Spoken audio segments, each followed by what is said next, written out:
Hello guys. तो कुछ दिन पहले मैंने YouTube में एक शॉर्ट डाला था जहां पर मैंने तुम्हें बताया था कर्ना द गार्डियन के बारे में कि ये क्रंचीरोल में आने वाली है और इसे इंडिया में बनाया जा रहा है। पर मुझे इसकी एनिमेशन क्वालिटी बिल्कुल पसंद नहीं आई और अब इसका 2 एपिसोड आ गया है और उसे देखने के बाद मैं कह सकता हूँ कि मैं सही था। अब देखो, उस शॉर्ट में भी कुछ लोगों का कमेंट आया था। उन्होंने कहा कि मैं ऐसा क्यों कह रहा हूँ, इसकी एनिमेशन क्वालिटी तो अच्छी है, या फिर मैं इसके लिए हेट क्यों फैला रहा हूँ, या इंडिया में अगर एनिमे जैसा कुछ बन रहा है तो कम से कम इसे सपोर्ट करना चाहिए। अब देखो, मैं समझ सकता हूँ कि इंडियन एनिमे जो ये वर्ड है, ये सुनकर बहुत से लोग बहुत ज़्यादा एक्साइटेड हो जाते हैं और कुछ लोगों ने तो इसका बहुत ज़्यादा फायदा उठाया। इंडिया का एनिमे, इंडिया का फर्स्ट एनिमे, ये चीज़ हमने बहुत बार सुनी है, पर हमें देखने को क्या मिला? कुछ नहीं। बल्कि बहुत सारे जो प्रोजेक्ट्स हैं वो अभी भी बस नाम के हैं। अभी कोई ना ही अपडेट देखने को मिला है, ना ही और कुछ भी देखने को मिला है। इसीलिए मैंने तब से सोच लिया कि अगर इंडिया में ऐसा कुछ बन रहा है तो पहले तो मैं उसे देखूंगा कि उसकी क्वालिटी कैसी है, उस पर कितना ज़्यादा एफर्ट दिया गया है, उसके बाद जाके मैं अपना ओपिनियन दूंगा। अब जहाँ तक बात करना द गार्डियन की है, उसमें अगर कुछ नेगेटिव पॉइंट्स हैं और कोई चीज़ पर्सनली मुझे पसंद नहीं आ रही तो मैं सीधा सीधा उसे शेयर करूंगा। अब किसी भी चीज़ का कोई चीज़ किसी को पसंद नहीं आ रही है, इसका मतलब ये नहीं है कि वो उसे हेट कर रहा है। और जहाँ तक बात सपोर्ट करने की है, तो इंडिया में अगर एनिमे जैसा कुछ बन रहा है तो मैं हमेशा तैयार हूँ सपोर्ट करने के लिए। मैं क्यों, बहुत से क्रिएटर्स हैं, बहुत से लोग हैं जो इंडिया में एनिमे जैसा कुछ देखना चाहते हैं। और हाल ही के टाइम में इंडिया में जो एनिमे का क्रेज है, जहाँ पर लोगों का माइंडसेट चेंज हो रहा है कि जो एनिमे है उससे बच्चों के लिए नहीं है बल्कि बड़े लोग भी इसे देख सकते हैं, इसको एंजॉय कर सकते हैं। तो मैं तो चाहता ही हूँ कि इंडिया में ऐसा कुछ बनना चाहिए, लेकिन कुछ ऐसा कुछ जिसको हम एक्चुअली में एनिमे कह सके। अब देखो, एनिमे जो है वो जापान का स्टफ है, ऐसे पूरी दुनिया में इसे कार्टून ही बोला जाता है। बट एक ऐसा कार्टून जो मैच्योर ऑडियंस के लिए बना हो, जिसका एनिमेशन क्वालिटी बहुत बढ़िया हो, उसे हम एनिमे भी कह ही सकते हैं। और मैं ऐसा नहीं कह रहा कि जो कर्ना द गार्डियन है ये बहुत ही बेकार है, देखने लायक नहीं है। नहीं, ऐसा नहीं है। मैं बोल रहा हूँ कि इसमें इम्प्रूवमेंट और की जा सकती है, या फिर जिस तरह से इसे प्रेजेंट कर रहे हैं इसमें अगर और ज़्यादा टाइम दें, और ज़्यादा एनिमेशन को इम्प्रूव करें तो ये और अच्छी हो सकती है। ये मत सोचना कि इंडिया में एनिमे जैसा कोई बना ही नहीं सकता। भाई, बहुत से क्रिएटर्स हैं जो कम बजट में कम लोगों के साथ मिल करके भी इतनी बढ़िया बढ़िया एनिमेशन वाली वीडियो बना देते हैं। लेकिन हम पहले बात कर लेते हैं कि जो ये एनिमेशन शो के 2 एपिसोड्स के बारे में।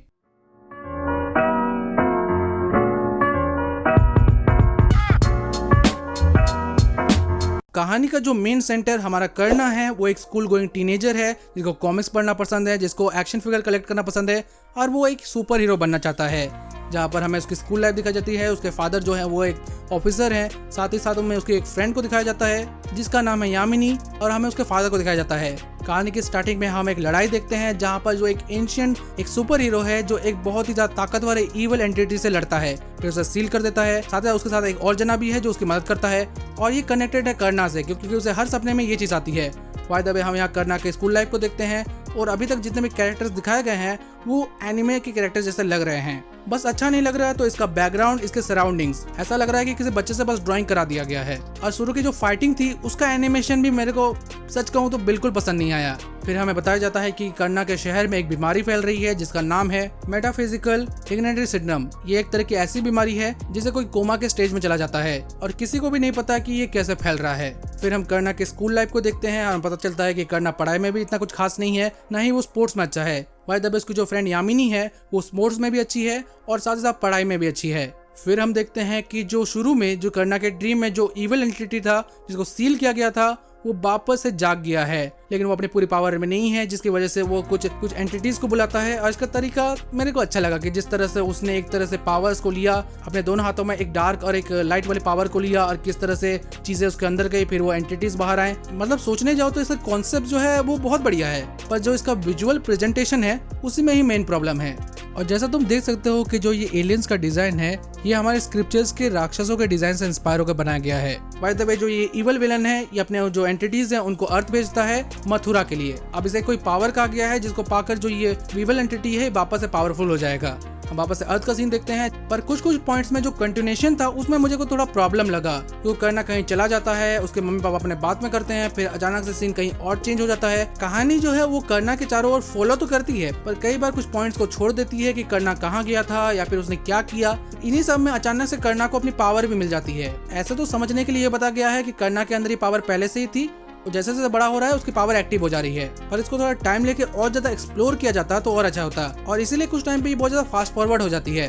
बाय द वे उसकी पावर एक्टिव होने के बाद वो स्पोर्ट्स में बहुत अच्छा हो जाता है और सभी को हैरान कर देता है। जहाँ पर हमें जन्माष्टमी के दही हांडी का सीन दिखाया जाता है और कर्णा जो है उसमें दही हांडी के जो मटका होता है उसको फोड़ देता है और एंड टाइम पे वही एलियंस जो है आ जाते हैं। बाय द वे हम जो यामिनी के फादर है और जो कर्णा के फादर है उनको देखते हैं, जहाँ पर जो यामिनी के फादर हैं ये वही बंदा है जो कर्णा के ड्रीम में जो हीरो था उसकी मदद किया था। ये एक तरह का डेस्क सिक्योरिटी चलाते हैं जो बाहर के एलियंस के बारे में स्टडी करते हैं और अर्थ को बचाते हैं। और उनको पता चलता है कि अर्थ में जो वो एलियंस हैं, वो जो एंटिटीज हैं, हम उन्हें एलियंस ही कहेंगे, वो यहाँ पर आ चुके हैं। फिर वो वहाँ पर तबाही मचलने लगते हैं जहाँ पर दही हांडी का प्रोग्राम हो रहा था। और यहाँ पर हमें पता चलता है कि जो यामिनी है वो जो है वो एक नागा ट्राइब की वॉरियर है। यामिनी जो है उसे लड़ती है पर यहाँ पर जो ये एलियंस हैं ये यामिनी पर भारी पड़ने लगते हैं। पर यहाँ पर एंड टाइम पर कर्णा जो ये सब देखकर उसे कुछ समझ नहीं आ रहा था, वो यामिनी को बचाने के लिए कर्णा उस एलियन को पंच मारता है और जो पहले में तो कुछ नहीं होता, फिर अचानक से उसके जो पंच था उससे क्या होता है कि बहुत ज्यादा एनर्जी आती है और जो एलियन था वो ब्लास्ट हो जाता है। फिर वहाँ पर उसके फादर आते हैं और इन लोगों को निकलना पड़ता है। फिर सेकंड एपिसोड स्टार्ट होता है जहाँ पर सब कुछ एक्सप्लेन किया जाता है। यहाँ पर हम यामिनी के फादर के लैब में देखते हैं जहाँ उसके फादर कहते हैं ऐसे सबके सामने ट्रांसफॉर्म मत होना वरना कोई तुम्हें रिकॉर्ड कर लेगा। और यही चीज तो मुझे समझ नहीं आई कि भाई वो सबके सामने ट्रांसफॉर्म तो हो रही है, वहाँ कर्णा के सामने और भी लोग हैं जिन्होंने उसको देखा होगा, तो इसे छुपाने का क्या मतलब है। वह हम वहाँ पर एक और लड़की को देखते हैं जो ये सब एक्सप्लेन करती है कि जो कर्णा के जो पेरेंट्स हैं वो एक्चुअली में उसके पेरेंट्स नहीं है, बल्कि जो उनके जो पेरेंट्स थे, जो उसका फादर था उसका नाम था आदित्य, जो एक्चुअली एक बैलेंसर था। अब ये कॉन्सेप्ट भी मेरे को सुनने में अच्छा लगा कि जो इसका यूनिवर्स है इसमें दो पावर्स हैं, एक डार्क पावर और एक लाइट पावर, जहाँ पर दोनों पावर में बैलेंस होना जरूरी है वरना यूनिवर्स जो है वो खत्म हो जाएगा। जहाँ पर जो कर्णा के फादर थे आदित्य, वो जो थे वो लाइट की तरफ थे, उसके पावर को संभालते थे। वहीं पर जो डार्क पावर था, जो शुरू में हमें वो जो विलन दिखाया गया था, वही है जो एक टाइम में पावर का इतना भूखा बन गया जिसकी वजह से बैलेंस बिगड़ गया और बाद में आदित्य को उसको रोकना पड़ा और उसका नाम है कलिंबा, जो अभी जाग चुका है। कलिंबा की जागने की वजह से ये बैलेंस बिगड़ गया है। अब कर्णा पे सब कुछ है क्योंकि अब वो जो है नया बैलेंसर है। अब वही है जो बैलेंस को बनाए रख सकता है और कलिंबा को रोक सकता है। और अगर कर्णा जो है वो बैलेंसर का काम नहीं करेगा तो दुनिया में केओस फैल जाएगा, सब कोई मारामारी हो जाएगी, बीमारी फैल जाएंगे और देखते ही देखते यूनिवर्स खत्म हो जाएगा।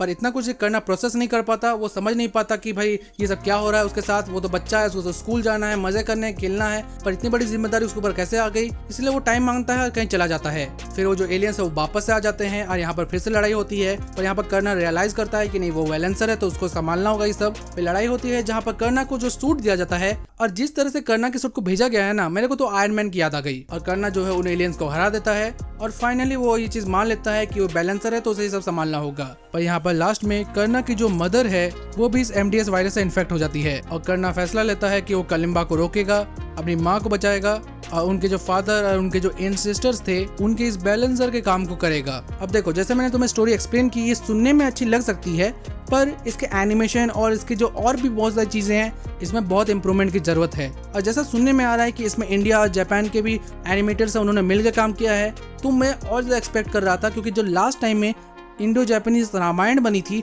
उसकी क्वालिटी तुम देख सकते हो कितनी ज्यादा बेटर है। यहाँ तक कि अगर तुम एनिमेशन की बात कर रहे हो 2D एनिमेशन की इंडिया की, तो तुम जा करके त्रिपुरा द 3 सिटीज ऑफ माया देख सकते हो। भाई मैं कह सकता हूँ उसकी एनिमेशन क्वालिटी इसके भी एनिमेशन क्वालिटी से बहुत बढ़िया है। लेकिन इस टाइम में अगर त्रिपुरा जैसी कोई एनिमेशन शो या फिर मूवी बनती तब भी वो लोगों को पसंद नहीं आती, क्योंकि लोगों की एक्सपेक्टेशन अब पुरानी वाली नहीं है। अभी के टाइम में जो वो एनिमेशन शो देख रहे हैं, इस तरह की जो एनिमेशन क्वालिटी देख रहे हैं, उनको मच बेटर चाहिए। और हमेशा हम यही चीज नहीं पकड़ कर रह सकते कि नहीं ये पहली बार था, इंडिया ने पहली बार ऐसा कुछ बनाया है तो हमें इसे एक्सेप्ट करना चाहिए। तो देखो सपोर्ट तो करेंगे ही, लेकिन हमें चाहिए इम्प्रूवमेंट और भी ज्यादा इम्प्रूवमेंट, जिससे हम 2D एनिमेशन को भी इंडिया में और ज्यादा बढ़िया तरह से देख सके। अब देखो तुम्हारी ओपिनियन और मेरी ओपिनियन जो है वो कई पॉइंट्स पर अलग हो सकती है और कहीं पर बहुत ऑपोजिट भी हो सकती है। पर जो कुछ भी हो, अगर इस तरह का कुछ बन रहा है, बट अभी के टाइम में कोशिश करना ही काफी नहीं है, इनको और भी ज्यादा बेहतर करना होगा। अब ये थी वीडियो, उम्मीद है कि तुम्हें वीडियो देखने में मजा आया होगा। अगर बढ़िया लगा है तो वीडियो को लाइक करना, चैनल को सब्सक्राइब करना इस तरह के कंटेंट के लिए। बहुत गर्मी है। मैं मिलता हूँ तुम्हें किसी अगली वीडियो में, तब तक के लिए बाय।